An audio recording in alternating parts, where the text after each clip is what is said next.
Okay, so the first thing I want to ask you is your favorite Blurred Lines parody. Have you seen the Old People parody? That was my favorite until I saw the Bill Clinton one. Yes.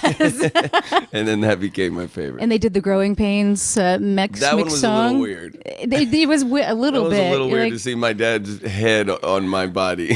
smoking the cigarette and everything like that. It was funny, very funny though. So this video has become, let's face it, iconic. VMA. Yes. We all think you're going to win. Oh, thank you. That's Do you very prepare kind. a speech for something like that, or are you just going? I won't. But now that people keep telling me they think I might win, I better have something ready because I didn't expect to win. But I guess I should have something. Don't forget to thank your wife. You don't want to be that guy. No, that'll be the first one. Because everybody always pounces on She that. She might be the only one, I think. So what happened when you were filming the video? What's the funniest thing that happened with all the naked girls? Well, actually, there was nothing really funny with the naked girls, but Pharrell holding the lamb was definitely the best part of the video for me because the lamb just kept kicking and and Pharrell's like, "Can we just shoot this already, please?" The lamb's freaking out on me. Now at this point, it's become the song of the summer. Yes. You hear it on the radio. Do you turn it up or turn it down? I turn it down. I say, "Please change the channel," and my wife goes, "Don't you dare change the channel. You turn that up." Does she sing along with it? No, she doesn't sing along, but she jams out. She's just very excited for me, so she won't let. She said, "Don't do that to God. Don't you turn that song down."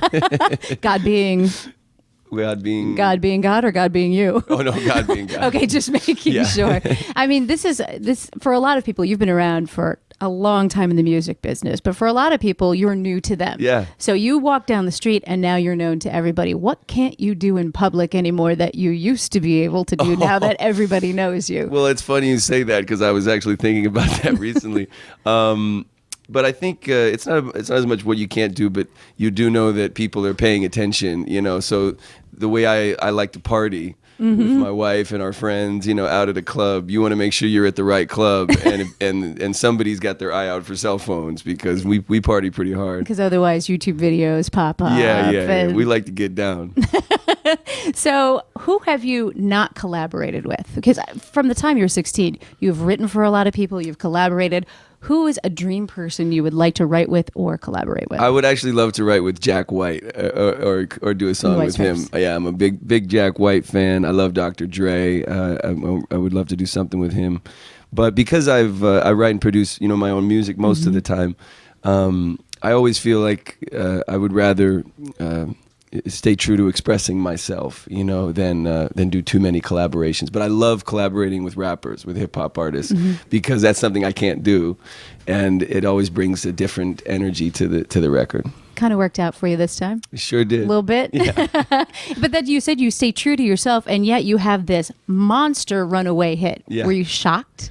I was definitely. I'm shocked now. At the beginning, I was like, "Oh, good! I thought this was a good song. I thought this was a great video." And when we started getting that response, I was like, "This might actually take off," And now that it's taken off and become so big, it's overwhelming and wonderful, and I'm just madly grateful. Who have you talked to that you didn't think you'd ever talk to, like in an interview or been on a show? Well, I will name drop since you're asking, and besides Howard Stern, which was very cool for Howard, and very Stern, illuminating. Yeah, for Howard Stern to like my song and my video that much was great, and he got on it very early. But I will say, getting a phone call from Stevie Wonder out of nowhere, to go and he's telling me he has a song for me that he wrote for me that he wants me to sing, and I was like, well, I even showed my buddy when he walked in the room. I was like, look who's on the phone. It's Stevie Wonder.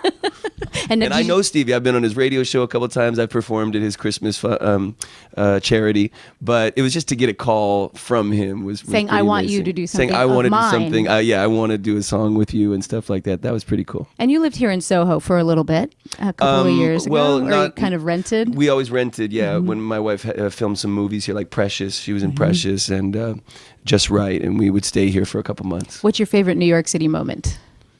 Oh, it's happening right now. For sure. All the stuff that's come. So people use your music to kind of get in the mood? Yes. What So gets- so do we, apparently. I was going to say, what gets you in the mood if you're Well, looking for something? lately, my music. That's all it takes. Yeah, no. Last night, my lady and I we were gonna watch a movie, and then she wanted to play the music, and next thing you know, we were having a lot of fun. To your music. To my And that's music, not yeah. weird to you. It isn't anymore. It was for a minute, but because she likes it so much, I just, hey, whatever makes you act like that, honey, let's play it. So your dad had an interesting comment recently. He said you look good naked. How does that? He's a comedian, He's a comedian.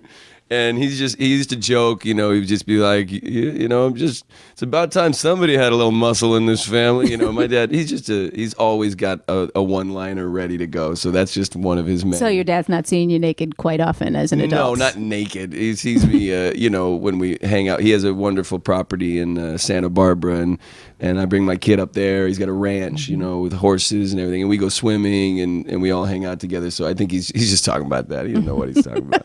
Who do you try your music at on? Does the plumber come over and you go, what do you think of this song? Oh no, I'm not like that. I do play it for my small circle of best friends that I can trust, whose opinions matter.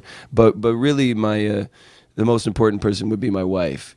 She's the one I count on because she's not only will she tell me the truth, but she's an artist and a creative person also, and so and a writer and everything. So she's the one I count on. And she's the most. very honest because sometimes that's hard. Oh yeah, she'll tell me you need to sing it like a man.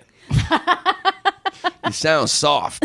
You need to sing that again and sing it like a man. So that's the person. And if you were going to sing in an odd place in your house, where would it be? What's your favorite place? Is it the shower? Is it?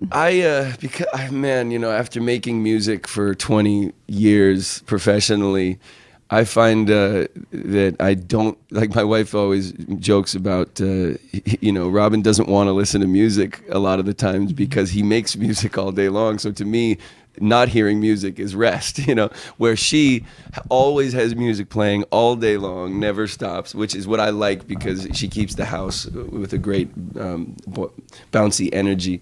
But most of the time I'm just like, please turn off music for a second. But if your music comes on, it's time. If she puts on a little bit of my music, yeah, it might be time. We have to both be in the mood. Thanks.